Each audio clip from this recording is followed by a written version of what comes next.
Os investigadores en xenética forense sempre nos queixamos de que nos comparen co CSI, porque non, o noso traballo non é coller un pelo e saber quen é o criminal, pero cada vez a ficción se xunta máis que a realidade.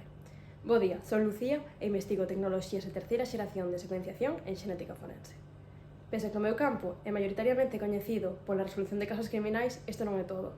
Abrangue dende as probas de paternidade ata a seguridade e o fraude alimentario, tendo en conta todas as complicacións e variantes destes supostos.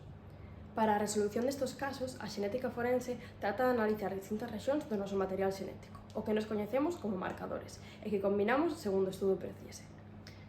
Tendo en conta isto, e sobre todo nos casos máis complicados, requírense análises moi costosas, nas que interveñen equipos moi grandes e delicados, supoñendo non só unha limitación económica, senón tamén de portabilidade.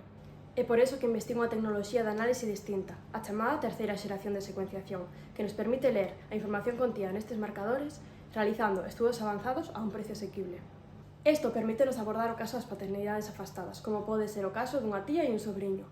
Para isto necesitamos analizar máis marcadores e outras rexións distintas, algo que non ocorre no caso das paternidades normais, onde habería un presunto pai, unha nai e un fillo. Algo similar ocorre cando queremos saber se un produto cárnico está adulterado, é dicir, por exemplo, se leva vaca en lugar de boi. Para isto necesitamos análises complexas con técnicas moi sensibles e capaces de discriminar a un nivel moi fino.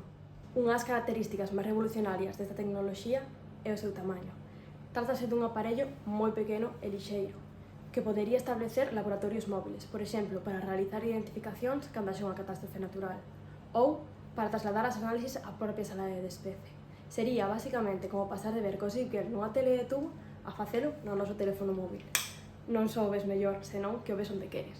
Vaya, que en xenética forense non todo é chegar a encher, pero sen dúbida, e grazas á investigación, cada vez estamos máis cerca desa ficción que tampouco nos gusta.